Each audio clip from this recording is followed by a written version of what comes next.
जय हिंद साथियों, कैसे हैं आप सभी। आशा करते हैं साथियों आप सभी अच्छे होंगे और आपकी पढ़ाई भी एकदम अच्छे तरीके से चल रही होगी और साथ ही साथ आपका फिजिकल भी एकदम बेहतरीन ढंग से चल रहा होगा।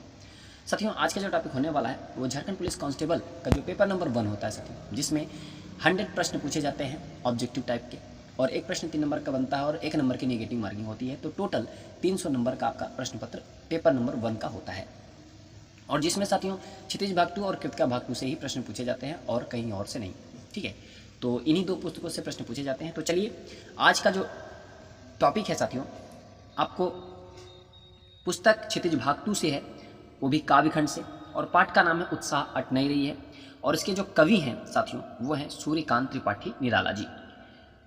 आज इन्हीं के बारे में हम थोड़ा सा जानेंगे, जीवन परिचय। उसके बाद जो चैप्टर में मोस्ट इंपॉर्टेंट MCQ बनने वाले हैं उनके बारे में बात करेंगे। तो जो हमारे साथी भावार्थ की वीडियो अभी तक नहीं देखे हैं वो जाके वीडियो सेक्शन में जाइएगा, वीडियो वहाँ पे आपको मिल जाएगा, वो भावार्थ देख सकते हैं। और भावार्थ अगर आप देखे रहेंगे, पढ़े रहेंगे तो आप इन सब प्रश्नों को आसानी से कर पाएंगे। ठीक है, तो चलिए साथियों पहले हम सूर्यकांत त्रिपाठी निराला जी के जीवन परिचय के बारे में थोड़ा सा शॉर्ट में संक्षेप में समझते हैं। उसके बाद फिर 14-15 प्रश्नों का उत्तर देके इस चैप्टर को समाप्त करते हैं। तो चलिए साथियों, सूर्यकांत त्रिपाठी निराला जी, इनका जन्म जो हुआ था बंगाल के महिसादल में सन 1899 में हुआ था। ये मूलतः गढ़ाकोला जिला उन्नाव उत्तर प्रदेश के निवासी थे। इनकी औपचारिक शिक्षा 9वीं तक महिसादल में हुई। इन्होंने स्वयं अध्ययन कर संस्कृत, बांग्ला और अंग्रेजी का ज्ञान अर्जित किया।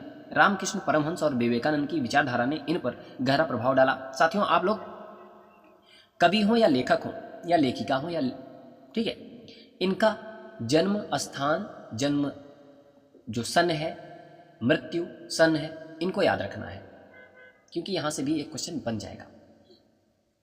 तो रामकृष्ण परमहंस और विवेकानंद की विचारधारा ने इन पर गहरा प्रभाव डाला।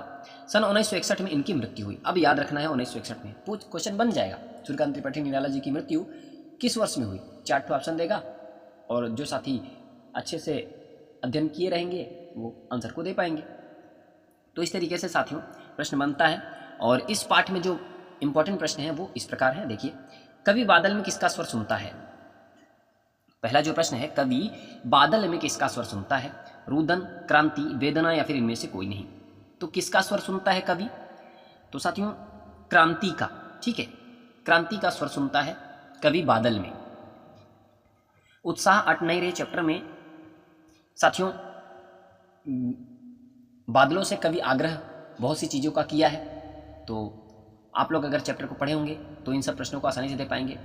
और फागुन माह का यानी बसंत ऋतु के बारे में बहुत सारी बातें हुई हैं, तो वो भी इन सब चीज़ों को आप आसानी से कर पाएंगे। ठीक है, किस महीने में चारों तरफ हरियाली छा जाती है। फागुन, माघ, बैसाख या फिर आषाढ़। तो क्या होगा साथियों आपका सही जवाब। तो किस महीने में चारों तरफ हरियाली छा जाती है, तो वो फागुन माह में। अभी साथियों आप सभी को जवाब देना है कि फागुन जो माह होता है वो किस महीने में आता है, जैसे कि जनवरी, फरवरी, इसमें किस महीने में आता है। ये प्रश्न भी बना है तो आप लोग अभी से सोच के रखिए, आने वाले प्रश्न में आप दीजिएगा उत्तर। अगला प्रश्न है, कवि के अनुसार किसके केस सुंदर, काले और घुंघराले हैं। भाई प्रेसी के हैं, बादल के हैं, धरती के हैं या इनमें से कोई नहीं। तो कवि के अनुसार किसके केस सुंदर, काले और घुंघराले हैं, तो साथियों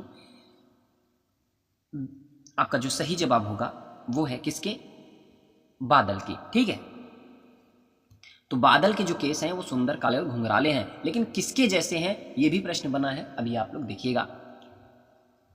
तो कविता में जल का बरसना किसका प्रतीक है साथियों। बारिश होना का, शांति और सुख की स्थापना, प्यास बुझना, इनमें से कोई नहीं। तो कविता में जल का बरसना किसका प्रतीक है, तो साथियों किसका प्रतीक है, शांति और सुख की स्थापना का प्रतीक है।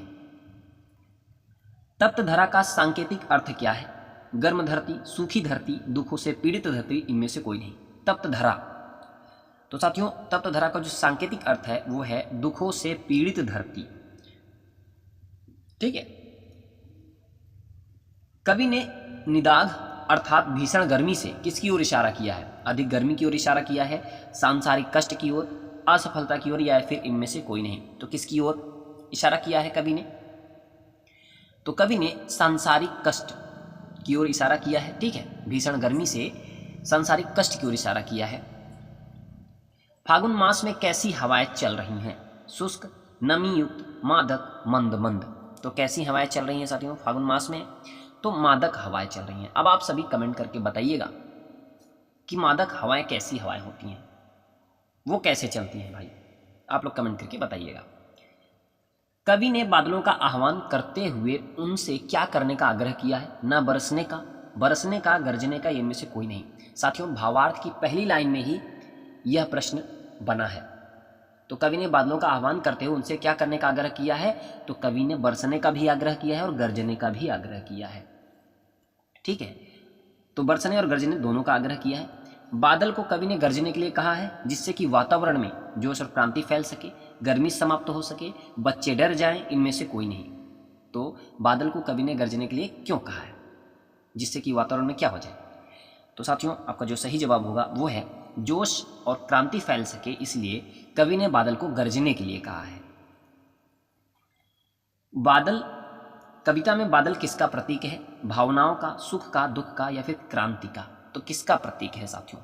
तो कविता में मन उत्साह अट नहीं रही है, कविता में बादल जो है साथियों वो क्रांति का प्रतीक है। फागुन मास के कारण लोगों के चेहरे पर क्या है? मायूसी है, डर है, दुख है या फिर खुशी है? तो फागुन मास के कारण लोगों के चेहरे पर क्या होती है साथियों? खुशी होती है। ठीक है, आप जब चैप्टर को पढ़ेंगे तो उसमें आपको सारी चीजें मिल जाएंगी। धराधर किसके लिए प्रयुक्त हुआ है? पृथ्वी के लिए, आकाश के लिए, समुद्र के लिए या फिर बादल के लिए? तो किसके लिए प्रयुक्त हुआ है साथियों? बादल के लिए प्रयुक्त हुआ है। बादल अपनी गर्जन तर्जन से किसे घेर लेता है? समुद्र को, पृथ्वी को, आकाश को या फिर इनमें से कोई नहीं? तो किसे घेर लेता है? तो वह आकाश को घेर लेता है। ठीक है, कविता अट नहीं रही है में किस ऋतु के प्राकृतिक सौंदर्य का चित्रण किया गया है? ग्रीष्म ऋतु का, वर्षा ऋतु का, शरद या फिर बसंत ऋतु का? तो किस ऋतु का प्राकृतिक सौंदर्य का चित्रण किया गया है? तो साथियों बसंत ऋतु का। ठीक है, अगला प्रश्न है कवि बादल को किसके काले घुंघराले बालों जैसा बताया है? किसके काले घुंघराले बालों जैसा बताया है? किसके काले घुंघराले बाल हैं? वो तो बादल के हैं, कवि ने बताया है, लेकिन किसके जैसा? बच्चों, पेड़ों, बादल या फिर बारिश? तो किसके जैसा साथियों? बच्चों जैसा। कवि बादल को बच्चों जैसा काले घुंघराले बालों वाला बताया है। ठीक है, कवि बादल से बरसकर क्या आग्रह कर रहा है कि बादल से आप बरसेंगे? कवि जो है वो बादल से बरसने पर क्या आग्रह कर रहा है कि अगर आप बरसेंगे तो क्या हो जाएगा? आग लगाने की, प्यास बुझाने की, आनंद लेने की या फिर प्रकृति को बुलाने की? तो कवि साथियों बादल से बरसकर क्या आग्रह कर रहा है? तो वो प्यास बुझाने की आग्रह कर रहा है। ठीक है, और कवि बादल से गरज कर क्या आग्रह कर रहा है? धनी बनाने का, बारिश करने का, सुखी बनाने का, डर बनाने का? तो कवि जो है बादल से बरसने का आग्रह इसलिए कह रहा है ताकि प्यास को, गरजने की बात हो रही है तो सुखी बनाने का। ठीक है, गरजना माने सुखी बनाने का आग्रह कर रहा है कवि बादल से। अगला प्रश्न है आकाश की अनजान दिशा से आकर काले काले बादल किसको शीतलता प्रदान करने के लिए बेचैन हो रहे हैं? पक्षी को, पेड़ों को, पृथ्वी को, जंगलों को? तो आकाश की अनजान दिशा से आकर काले काले बादल किसको शीतलता प्रदान करने के लिए बेचैन हो रहे हैं? तो साथियों किसको? पृथ्वी को। ठीक है, फागुन यानी कौन से महीने में बसंत ऋतु का आगमन होता है? फरवरी मार्च में, जनवरी फरवरी में, मार्च अप्रैल में, अप्रैल मई में? तो कौन से महीने में बसंत ऋतु का आगमन होता है साथियों, जिसे हम फागुन कहते हैं? तो साथियों आपका जो सही जवाब होगा वो है फरवरी मार्च। ठीक है, तो साथियों कैसी लगी आप सभी को यह वीडियो जरूर बताइएगा। वीडियो पसंद आई हो तो एक लाइक और चैनल को सब्सक्राइब जरूर करिएगा। और साथियों पीडीएफ आप सभी को टेलीग्राम चैनल पे मिल जाएगा। और साथियों अगर आप सभी को ऐसी ही वीडियो चाहिए तो सारे चैप्टर की वीडियो आपको प्रोवाइड हो जाएगी। बस आप लोग कमेंट करके बताइएगा कि वीडियो अच्छी लगी है और भी इसी तरीके से आप वीडियो बनाइए। तो लगातार हम एक बार पुनः फिर से सारी वीडियो को प्रोवाइड करेंगे एक एक करके, ताकि आपकी तैयारी और भी बेहतरीन हो सके। तो साथियों मिलते हैं अगली वीडियो के साथ, तब तक के लिए जय हिंद, नमस्कार।